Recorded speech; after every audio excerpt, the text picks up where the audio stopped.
I'm Ryan Betson, and this is More the Players, the Pop Culture's PlayStation podcast extra, where we dive deep into a specific game or topic. Today, I am joined by my dear friend, Phid McAwesome, and we are here to talk Silent Hill 2 Remake. The best game. So, Phid, when this game came into existence, when the reviews codes were out there, I was like, there's one man I've got to review this with. And it wasn't Max, because he didn't care. It was you. Well, look, I've been waiting for this game since before they announced it. Like, in Silent Hill fandom, this has been like Half-Life 3. Like, will Silent Hill ever come back? Because we almost got it, the Kojima one a few years ago. Yeah, and that was amazing, right? And everyone loved PT. It looked like that was going to be a dope game, and then Kojima and Konami had their falling out, and then the next time Silent Hill was used was for a pachinko machine. Absolutely. And then they did all announcements, all the other things, but yeah, Konami really sort of fell short on how they were going to handle it, and even then, up until that point, Silent Hill hadn't really had a good run. Oh, it depends on who you talk to. I'm one of the few people I think that like Shattered Memories and those games. Like, I genuinely enjoyed those games when they came out, but Silent Hill 2 was always the best game. Silent Hill 2 was, I would say, where the franchise peaked. The Room was great. But yeah, Silent Hill 2 was always where it peaked, and I always wanted the Silent Hill franchise to come back. And then, lo and behold, was it last year or the year before, we got the announcement of 4 games in one day? Yeah, pretty much. So they announced the short message, which is the free playable thing that sucked all kinds of butt. And then obviously the remake, and we've got Silent Hill F, which is the next sort of numbered the Japanese sequel. one. That one's going to be interesting. And I believe there's another one in the works as well. Yeah. So it's a pretty exciting time. But before we jump into this game specifically, and I do apologize for everyone that's watching the video, Discord is being a whole bunch of shit, and it keeps like changing the screen, and it's annoying me. So apologies there. But so as you mentioned, you have been a fan for this series for a very, very long time. Yeah, literally since the first game came out on PlayStation. So I was going to say, like, so what is it about Silent Hill that you adore? Because you've mentioned to me in the past that it's something that you and your wife do. Yeah, so I started playing I bought the PlayStation when it first came out, and because I was a Sega kid. Mm-hmm. You see the neck tattoo there? I was a Sega kid. Sega had died, and I ended up, instead of crossing over to Xbox like a lot of the Sega guys did, I was a PlayStation guy. And I fell in love with survival horror with Resident Evil when the first Resident Evil came out. Mm-hmm. And then Silent Hill, when it finally came out, took survival horror and made it psychological, which to me was amazing. It's going from being just jump scares and zombies and monsters and all that to being all of those elements, but also messing with your mind a wee bit at the same time. Didn't really know what was going on. Then you sort of got drip-fed information. It was awesome. The first Silent Hill, I loved it. I fell in love with it. So it means a lot to me from that perspective. But then when I met my wife, and we met when I was 18, she was 17, and we together have played every single Silent Hill game when it's come out. Same with Resident Evil as well. Whenever a new Resident Evil comes out, we do the same thing. But Silent Hill was always my favorite franchise. But we've made a tradition. We've been together over 20 years now. And anytime a new Resident Evil or Silent Hill comes out, it's drop tools and spend a weekend playing it together. Because there's not a lot of games we play together. But those ones are the ones that we like, yep, that's our games. Excellent. Well, that's cool. Yeah. I'm glad there's like that strong emotional connection, because obviously that puts a lot at stake when you head into the remake this year. Oh, absolutely. Yeah. So my history within like the horror games, I guess, is predominantly Silent Hill. It's what I grew up playing. I similar to yourself, I played number one on PS1. I never really played 2. I borrowed it off a mate once, so there are some things in this game that are similar to me or that I can remember, and I'm going to murder Discord. Then the 3 is what I spent the most time with, and 4. I love 3 and 4. And then, So it wasn't until Resident Evil 2 Remake that I ever properly spent some time with Resident Evil, because Silent Hill had always been my franchise. So playing Resident Evil 2 Remake, I'm like, okay, no, this is really, really cool. I like where this is going. As you mentioned, a lot more action heavy than Silent Hill. So it was kind of cool and kind of fun. But to be able to then come back to Silent Hill 2 Remake and get all the benefits of Resident Evil 2 Remake, but with the franchise I care more about. And I also love, as you mentioned itself, like it's more psychological themes rather than being very action orientated. It's all about, the ambience, the allegory, also with just this constant sense of unease. Yes. Before I straight throttle Discord, I don't know why it keeps not full screening. It's annoying me. Let's jump into our quick thoughts. It's our quick overall thoughts, and then we'll break into a little bit deeper. So, from what you've played so far, because full disclosure, you haven't finished it yet. You've been a very I just haven't had enough time, but I have spent a good, I would say, 4 or 5 hours playing the game. And my first takeaway from this is so true to the original title, while improving it in so many ways that, as an old player, it still feels new to me. But familiar enough for me to go, this is Silent Hill 2. If I was going to sum up all my thoughts, that's it. Yeah, I'm in a similar space as well. I am genuinely impressed by what I had played.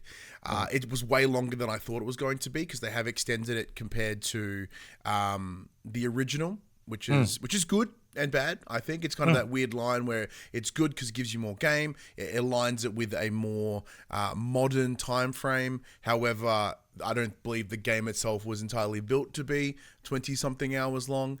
But it gives it a good go. Visually, it's incredible. The sound design is immaculate. As you said, it gives you the feel of the original, or even the original Silent Hills in general, while also bringing it into this new space with the removal of the tank controls. Sort of the visual fidelity alone it's interesting how. Actually, we'll transition into that, right? Otherwise, I'll just keep talking. So let's just head into the visuals and the sound, because with a remake, they're the things that are commonly worked on more than anything else. But we'll touch upon the gameplay. Booting this game up and looking at it and getting in there, it's one of those things where this is how I remember the game. This is how I remember seeing it, even though it's not even close. Yeah. Like that's one of those games. Silent Hill 2 is one of those games that does not play as well now, the original I'm talking about, as you remember it playing. No, not at all. I mean, it's still a great game, but it's one of the ones, like, there's a handful of games I've gone back on the PS1 to play, and I spent hours in a lot of these games, and I've gone back and gone, how did I struggle through this game? Yeah. Another one is the Twisted Metal franchise. I don't know if you've gone back and played any of them. I have. PS1. It's not rad. No, it's not rad. But what I want to say is I'm going to wind this back a wee bit, because you've gone right at the start. I want to go further back. And when you first boot this game up, the accessibility options in this game are phenomenal. They have taken into account almost every accessibility option that you could consider for different personal disabilities or whatever, whether that be color blindness or hard of hearing or hard of sight, or it's amazing the effort that they have put into that. And I'd be curious to see what someone who is more of a specialist in the accessibility side of things has to say about this game, because I was impressed as somebody that does not need the accessibility options. Absolutely, and it's sort of a sign of where games are going. If you predominantly PlayStation have been the front runner in accessibility options with God of War, Last of Us, etc. So to see Konami run with that. Yeah, the only thing that I know PlayStation had to catch up with was on the controller side of things, and they've done a really good job of that. That's true. So they obviously, with the Xbox, originally had the accessibility controller. Then so PlayStation now have their own equivalent, which is fantastic. It was The project name was called Leonardo. I forget what the actual product name is now, but so in terms of a control, yeah, it's fantastic. So that's always an absolute benefit to see in these games. Well, I'm one of these people that I love certain games, and I want everybody I know to try that game. Absolutely, And for them to add in accessibility options means that literally almost everybody I know, I can say, you need to play this game. Yeah. Unless you're terrified of psychological horror. yeah. If you're not into that, or you're into weird like body horror, then you're gonna have a rough time. Yeah. But yeah, absolutely. The ability to bend and twist it and make it fit what you need, depending on whatever challenge that you face, is dope. I'm gonna murder Discord so bad. It just keeps changing. It just keeps. Oof. But but I can see it. I can see it move out the corner of my eye. I've got yeah. But anyway, yeah, we'll head back into the visuals, etc. So that first scene, dude. Yeah. That first scene was exactly what you said. It's how I remembered it looking. But they got that opening scene so perfect. I don't know about you, but I went and had a walk around to see if things were where I remember them being. Yeah. Like going and checking out the van, going and checking out the car, having a walk around. Walk up to the tunnel you're not supposed to, and and all that sort of thing. You go, this is how I remember it. This is awesome. It was like being welcomed back into somewhere where you've lived. But a really eerie, scary version of it. Yeah. Because Silent Hill is not the most welcoming of places. No. And the game, as it goes on, becomes less and less welcoming. Yeah. So for me, one of the big things that I really liked and really appreciated in this game, from a visual standpoint, is if you had played the HD version on the PS3, for whatever reason, the team that were behind it thought that, we can remove less of the fog now, forgetting that the fog is such a key part of what makes Silent Hill Silent Hill. So in this game, by doing so here, they've maintained that fog, but by taking advantage of the ray tracing and the upgraded lighting systems, it actually allowed it to have a very interesting, different feel. It was a fog that did hamper your visibility.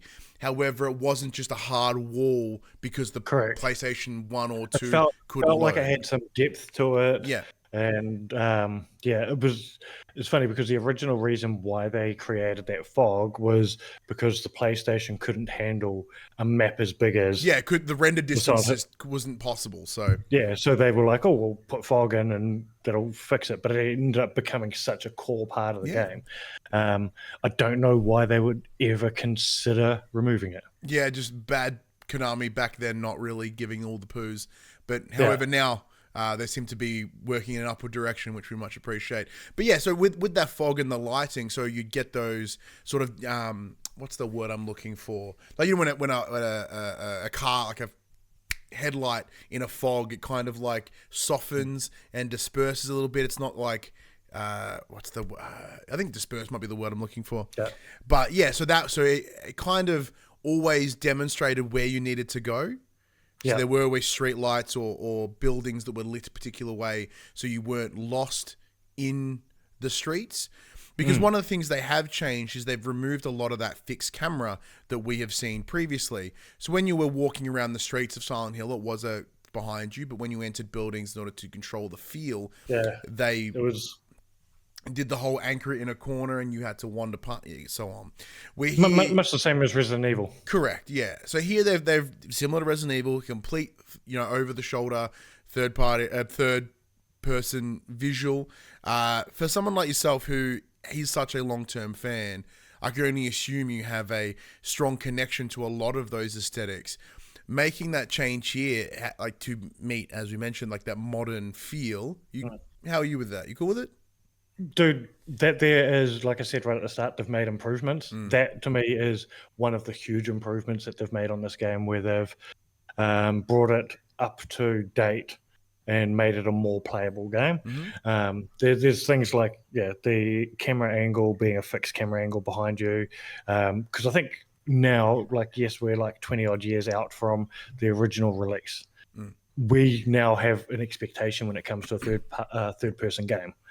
And whether you played it Excuse me. that way back in the day or doesn't really matter, because you've played all these games up till now, and that's the current expectation. And I think anyone who's packing a shit over the camera angles and stuff being different is just grasping onto their pearls, because it's not the way that they want it to be. But I would argue that most people that grew up on this game are going to be happy with it, because it is familiar enough but modern. Yeah, and like, so they have had to make some alterations to the game in order to meet that. So especially when it comes to certain scenes within the original, that because that fixed camera, they're able to obscure some things. An example being the gentleman that's sitting watching the television in the apartment. You previously are alluded to who that is, where this time they've had to obscure that individual to not give it away too hard, but to also, because you can walk up and be like, yo, who's this? But they've counteracted that nicely with the addition of of some of the enemies, which when you enter a room, you'll see them scuttle. So although you don't have the fixed camera to build the tension, they've created a way to still ensure that tension without disadvantaging you in any way. Yeah, so the dude watching the TV, that was actually one of those moments where I liked that they strategically put a cut shot in there. Because it's like, as an old player, you're like, oh, okay, they are still going to find a way of obscuring that person. But so it gave you that vibe. You thought you were going to get it, but then all of a sudden, oh shit, I can interact with this person. No, I can't. I mean, I can, but I can't. Yeah. I'm trying to think what else. So, oh, fuck's sake. The world, like, well, in this kind of, it goes with the sound as well, especially when it comes to taking on these enemies. The enemies have a much more, like, I don't know what's the best way to explain it, like a juicier look. And I think that comes with the sound from wanging them with the various weaponry or shooting them. And I bet that comes across as when you smash them, especially when you stomp them for that final blow. Excuse me, as the blood and whatever oozes come from these creatures. It does give you this additional unease, because as you head into the other world, and the worlds are all kind of creepy and skin looking, and you're walking through that hospital and the walls are all uncomfortable. The additional fidelity here really, really adds to that overall sense of unease. Because as we mentioned in the beginning, that was what Silent Hill did different, was that it made you feel uneasy because of the environment. Yeah, and I feel that's sort of being extended out here, which is really, really nice. Yeah, I mean, look, sound design in Silent Hill has always been an important part of this franchise. Whether that be the character noises, the groans coming from you as a person, but mainly the music and stuff in Silent Hill has been such an important element of this franchise for a long time, to the point where when they made this, they brought the original composer back. Yeah. Which was super important. And I think that's just one of those things that, like I said, they've kept enough to make it familiar, and that was one of those important ones where they had to have that. They had to get that right. And yeah, so at least for me, God damn it, I've got Twitch changing names of things, and I've got, dear God. Yeah, you know what? I'm going to do this. I'm just going to call it that. There we go. Done. God damn it. There we go. So yeah, from the sound design, I think here is next level. So the setup that I have here, I have a Dolby Atmos setup. So I've got the upward firing, all nonsense thing. Yeah. It's incredible. So as you hear like the lumbering or just the lumbering of the creatures, even yourself as you're injured, like, you'll scrape your feet a little differently. Yeah. There's always this foreboding sort of a low end rumble, and then mixed with almost like these mechanical chain clanking sounds. So even when you're just walking the streets, there's always something. Yeah, and I love, and this is one of those changes that I do love, is by moving the radio static to the controller. Yes. It got a bit Love much that concept. sometimes. Oh, Personally, I personally but I loved it. enjoyed I it. After personally 20 loved hours, it Phid. Because what I would find is that the static, and I believe it did this intentionally just to mess with you, is that it would go off when there's an enemy nearby, but it may, like, as in you visually can see them, or you know even a they're around cockroach which would mess with you. Exactly. Or if they're in like the next room or the next hallway. So out of nowhere, your control would just start going bonkers, and you'll look around. Where is it? Yeah. And on the presumption that it's a proximity thing. But if you're not paying attention, and that kicks in a gear, you just straight poo yourself for a second. Well, that's what I mean. I think it's a very intentional thing, because the amount of times where I was in a high alert part of whatever building, and there's clearly the monsters in the next room, like you said, but I'm just like, where the hell is this thing? That fear that you get, like, and it's amazing how sound can give you that. Absolutely, because it's one of those things, right, where like video is great, but like a majority of the experience is sound. It's like we can watch the most shittiest thing in the world if it sounds really good, which is really helpful because our visuals are being garbage, but our sound is going to be fantastic. Let me tell you. Well, I remember seeing a video a couple of years ago. Someone put it out on Twitter, and it was a horror scene from a movie using cartoon sound effects. Wait, it completely changed the tone. It completely changed the tone, where if you'd had the original sound effects in there, terrifying scene. But when it's like boink. Well, it's in that same extension, like a sitcom. You take away the laugh track, and suddenly everyone just feels Friends. Everyone's just Friends mean with no laugh track and cruel. It's a terrible show. Yeah, it's not the best show to begin with, but you know, well, it's fine. It's culturally very significant. But look, I actually. Hot take, I agree with you 100%. It's fine. It's fine. But I also quite enjoy Seinfeld. My partner doesn't, but she loves Friends. Yeah. So yeah, one of the other things that the game has improved on is those gameplay mechanics. As we mentioned, they've removed the tank controls, which were something very much of the time. Absolutely. The game was built to be just D-pad and 4 buttons. Yeah. And the beauty of that is it does add to the anxiety of the moment, not knowing when you're going for that shot. Like, do you have distance? Because you can't move once you're aiming.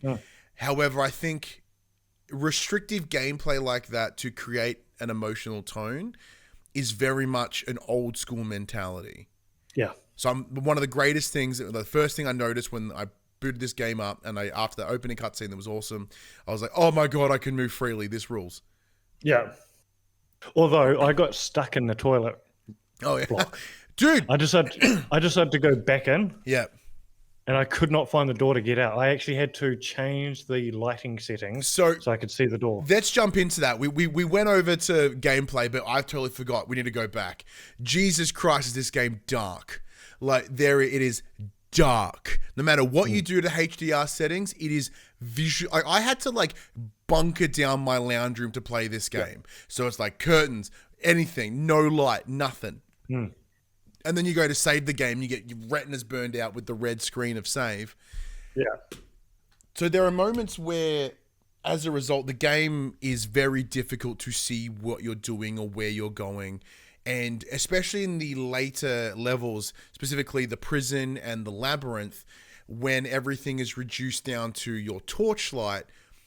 So luckily I have a reasonably sized big TV, so focusing on that small thing, not really an issue. Still hurt my eyes quite a bit to really have to lock in. However, if I was playing on a smaller telly, that would have been arse. Well, that's what I think it's either play it on a big screen TV or play it on a monitor close to you. Yeah, or even with I did play some on the Portal.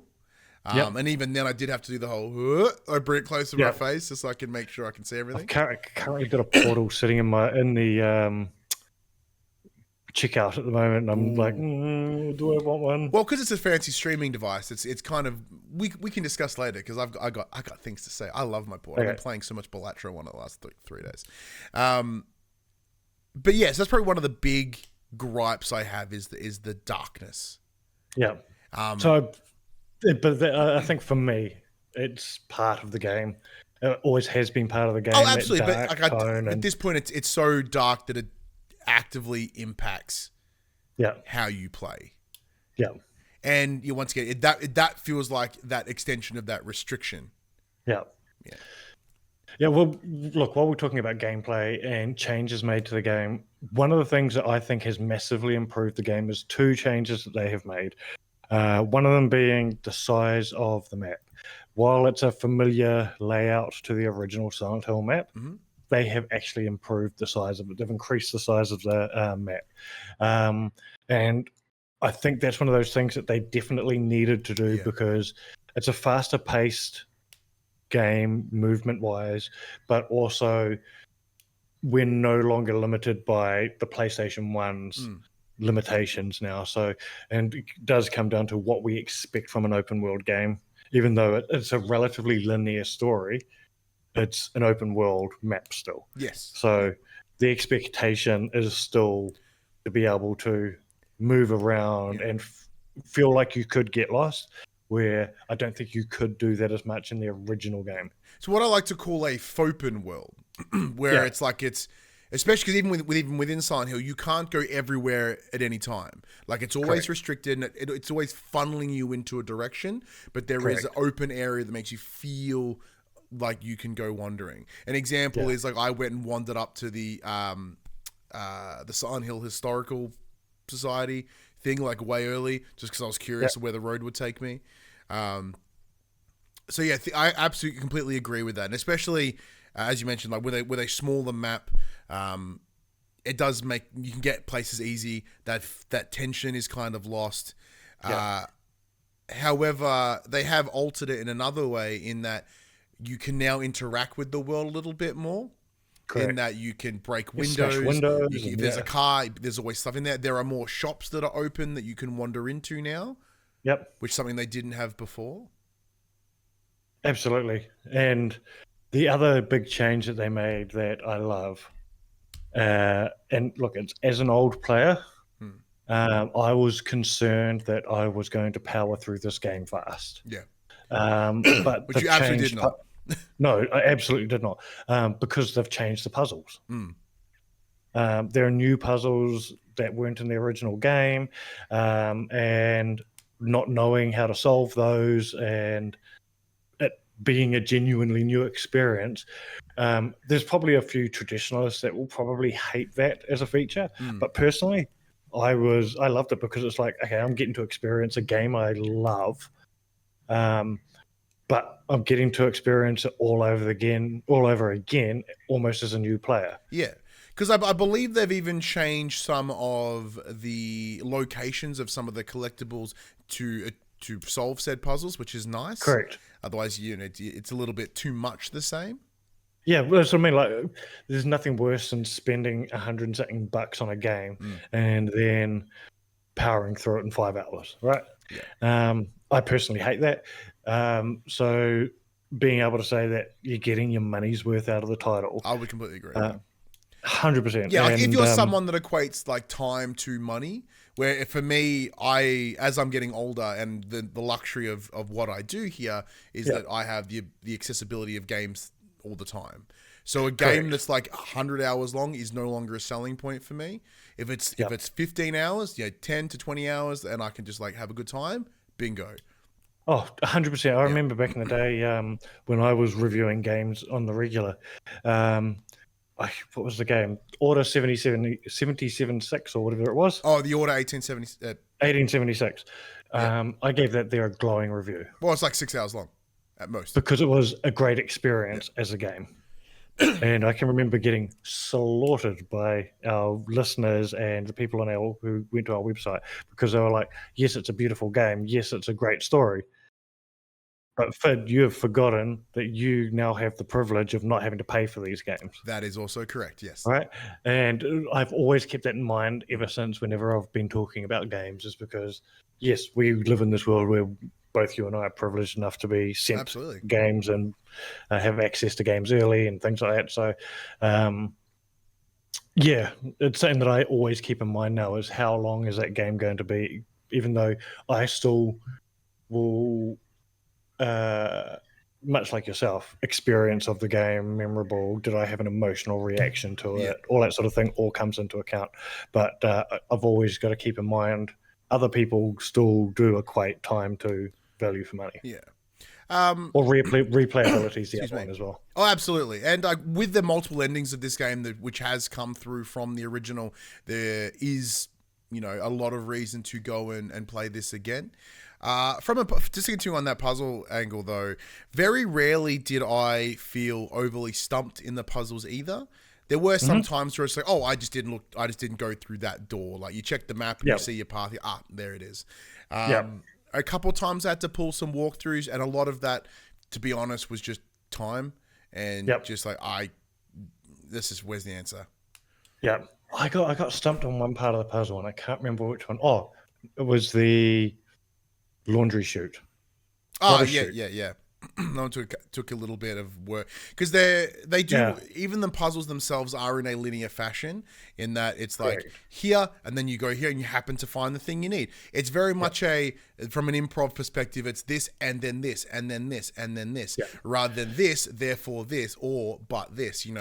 I did love that they have kept in a lot of those sort of cliche things from survival horror video games or even video games in general, which is, and I don't know if you ever have this moment, but it's like, I'm picking up a lot of ammo at the moment. Oh yeah, absolutely. Excuse me. There were moments I'm like, I have an abundance of ammo, and then the back end of the game I'm like, I don't have any ammo. Yeah. But that's what I mean, like you start instantly getting concerned, like I have a lot of ammo. What's around the corner? Yeah, and then it's like, hey, you're about to hit this boss fight. I'm like, all right, Eddie, I'm about to pummel your face in because I can't shoot you. Yeah. Yep. Which is the quintessential Silent Hill experience, right? It's what is it? Asset management and or mismanagement. The inventory management. Yeah. Well, but the forced mismanagement is one that gets me as well. It's like they've intentionally given you a shit ton of lower level characters to get through before you get to the boss, and you're like, shit, I should have just run. Well, because I even had that, like, the game did that early on. I had an abundance of, the medical syringes and the little, I have like 20 of each of these. That's not good. Like, what's going on? And then out of nowhere, like, major things happened and I have 2. Like, So it is from that sense that I'm glad that has continued through, which is fantastic. But so we'll head into the gameplay is only as good as the story, and Silent Hill 2 does have an incredible story. Yes. Now we will. It's a remake. We'll touch upon mild spoilers or some spoilers. I feel that you can't discuss this game without getting into spoiler territory. So just letting you all know now, I feel like anything we're going to talk about, if you played the original, you're not going to get a lot of spoilers. Yeah, absolutely. But I mean, if you're going to be new to this game, you might want to miss the next part. Yeah. So from as I mentioned, you've not been able to roll credits on the title as of yet. Not yet. Had there been any story alterations in the 5-6 hours that you've played with it? It's hit all the main beats. Like some of the story elements were presented slightly differently. Like I believe the Eddie appearance is slightly different than the original game. I can't speak to that, but I had heard that they've altered his time within the game. Like but in saying that, I popped big time when I saw him. I knew exactly who he was. So it still was hitting all those beats. The young girl appeared at exactly the same sort of fashion as the original game. So they've made some tweaks and changes, but I don't think it impacts. If anything, it probably makes the game better. Yeah. But like I keep saying, this is the changes they have made, improvements to the game. And the story of this game is brilliant. It makes sense why it's so highly regarded. Because as someone that's experienced it predominantly for the first time, is that I had played it, but once back in, I would have been in high school. Excuse me. So we're talking 2002 to 4, somewhere in there. Yeah. Being now in my mid-30s and experiencing this game, different. It's so different. Like I just played it back in the day, and I was like, "Oh yeah, cool." But when I'm playing this, I'm like, man, James is really messed up. He's not having a good time. And then it's like, oh, hang on. Why that person, that looks a lot like James. Oh, okay. Like this Maria chick, she certainly sounds like a lot like Mary. And, it's like this Pyramid Head, I have a feeling he's symbolic. Yeah. Like as the shoes start to drop. Because, the game does touch on serious topics, or is at least inspired by serious especially topics, like Angela as well. Like there's a particular little monologue she delivers later in the game that sort of explains her quirks, and a lot of it's due to her challenges and history with SA. Yeah. Hearing that and then experiencing it, and even something as simple as when you're in that fight, there's a moment where you can, ducking between walls, and you duck into a little cupboard, and it's clearly her space, her safe space. Because I didn't pick this up the first time. I was listening to another podcast, and they went, oh, so I was just happened to be near that scene, so I went back and gave another go. When you're outside of that room, it's tense. It's music. It's thumping. It's really. But when you walk into her little room, it is dead silent. Yep. And you're like, oh, like this is why it's her safe place. It's quiet. It's the horrors of the world don't exist out here. And even then, we come to find out everyone views Silent Hill a little differently. Because he's like, hey, everything's on fire, and she's like, oh my god, you can see it too. And what was the quote you mentioned the other day? It's from one of the other titles, but it's you see them as monsters. Yeah. Yeah, it's like, you see them as monsters. That's not how I see them. Yeah. And I quite like that as an idea. Oh, absolutely. And I think you've hit the nail on the head, right? It's as we are now adults, older experience, we've all experienced grief, we've all experienced loss. And that's a big part of the story that, at least for me, that resonates with me. Depression, all those sort of tones where you really understand where a lot of these things are coming from. And I think Silent Hill 2 back in the day addressed all of these brilliantly. This new one absolutely does the same thing. Whereas I think A Short Message failed on the same ideas. Yeah, so side comment around The Short Message. I feel that game handled mental health and trauma so badly. Correct. It essentially it fumbled it so bad, and I can't. Genuinely makes me angry. Like I played it for a while. I was like, I can't. Yeah. Where here I find that the trauma of these individuals, because they all have a different trauma, except for Laura, I think she's probably one that's kind of sees the world almost innocently. Yeah. Where everyone else does have a rough run, but everyone's given respect for their journey, respect for their trauma, their challenges, whatever they're facing. Where Short Message felt like it was trying to, but it also went into a lot of those cliches and tropes. Now, we're not seeing that here, because Silent Hill 2 was particularly one of the sources of many of these tropes. And over time, these concepts got bastardized and dismissed and given less importance. So as a result, like, this stands out really, really well compared to Short Message. Yeah, absolutely. And it's funny because I have concerns for the upcoming titles because of the direction that A Short Message Excuse me. did. Yeah. Right? The way Short Message came across gives me concerns for Silent Hill F when it comes out. Right? Because, at least Silent Hill 2 was just building upon the existing IP, the existing game, the existing story. It already knew how to address these things previously because it worked. Yeah. Whereas I think with F, I now have concerns for F, even though I am still excited for F. Oh, I'm still going to play the crap out of F, by the way. Like, that's not going to change.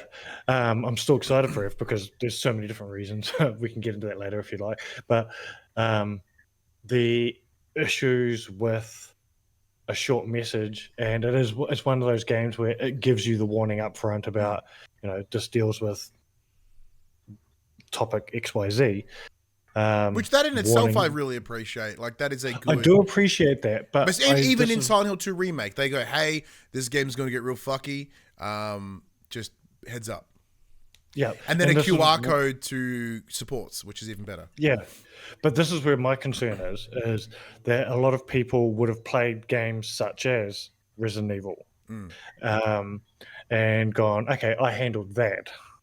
Yeah. Whereas I think, because a short message didn't handle those topics as well, some people might be triggered even though they got the trigger warning and decided, other games have dealt with this stuff pretty well. I think I'll be able to handle it. But at the same time, that's up to the discretion of the individual that's playing it as well. They can always turn it off at any point. I understand that that's not how triggers work. In terms of your trigger will happen when you least expect it. However, they've laid it out in a way that lets you know. And if you have any understanding of Silent Hill, you'll know pretty quickly that what you may be facing. Absolutely. Look, I think anybody I assume, that anybody who is going to be triggered by those sort of things probably wouldn't be someone playing Silent Hill if you already know what Silent Hill is like. Yeah, even from like the cover art or even just like the trailers, you're like, "Ooh, yeah, this is going to get gnarly." So you're not really going to go into this blind, hopefully. I think we kind of hit all the major points. So we can go into like our final thoughts, wrap up. Is there any sort of loose things that you wanted to grab at? Honestly, it just comes down to one. Hats off to Bloober Team. Konami picked the right people to do this. Bloober Team have a history of making amazing horror games. I would go the other way. So Bloober, to me, have not really delivered in the past. Like Blair Witch was, and what was the other game? Like, was it Layers of Fear? I think they did. That was kind of yeah. And then there was the one, the Medium. See, I loved Layers of Fear. The Medium was kind of as well. So I was quite hesitant going into this with their experience. So even with the likes of Blair Witch, I'm like, well, they've handled a previous IP before. How are they going to go here? One of the things we talked about, like social media was discussing, like, do we need to apologize to Bloober for what we all thought and said? I'm like, no. In terms of they were given a task and they killed it, and they did such a damn good job with this. I'm like, it's one of those. I apologize. I misunderstood. You guys nailed it. Yep. It doesn't give them a free pass because we need to know what's next. Yep. Right? Like, just because you got this one, you're not suddenly in this free ability to make anything and it'll land. But yes, I did have a lot of hesitance coming in, but I'm glad all that was put to ease. Is this how I learned that I'm in the minority, that I like Layers of Fear and think that Bloober Team do a great job? Yeah, but once again, it all comes down to the expectations as well of what you're going in. Obviously, for yourself, you went in going, I know what this is going to be. I'll give it a bill. Yeah. Where I went in to say Blair Witch and Medium with I was like, I wanted a good spooks, right? And then I was like, okay, well, I didn't get as good as I wanted, especially I believe the timing of it was after, like, or at least when I experienced them was like post Resident Evil 2 Remake. So my baseline had been altered. But now, thankfully, Silent Hill 2 Remake has moved that baseline in line. So I'm like, okay, cool. I can know you guys have the ability to make something amazing. Yeah, and I think my other closing thoughts on it is Konami, come, listen. You did a great job. Awesome. Thank you for bringing it back. However, you have set the bar high. That's true, Konami. My expectations for F are through the roof. So that's my thoughts. Nice. So from where I'm sitting, my final thoughts on the game is I do highly recommend it. I really, really enjoyed it. It did push on the side of overstaying its welcome. And that's so much so that it's impacted my partner because she was like, are you still playing this fucking game? And even to one point where, like, Silent Hill has a franchise she's never experienced before, has kind of ingrained in her brain. The other day, she walked into the kitchen with the washing basket on her head and goes, hey, look at me, I'm Pyramid Head. And I popped because, like, that is why the hell would she know that? But Yeah. it was fantastic. So it's clearly like impacted her, having to watch me play it. Because she herself said, like, why would you play something like this for 20 hours? Isn't it like depressing? And I'm like, yeah, it's kind of the point though. Yeah, yeah, it is an interesting concept of a game when you think about it like that. Like, it is something that fucks with your head a bit. Well, It fucks with your head. It makes you a bit down. It's an emotional game. yeah. Because It's fucking even like terrifying at I have times.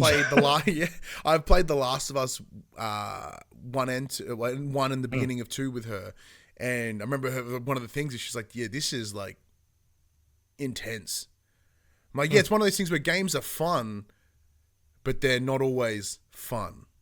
Yeah, It's that weird weird this line. is honestly, it's one of the things that makes me smile when I think about video games. Yeah. Is how video games is everything.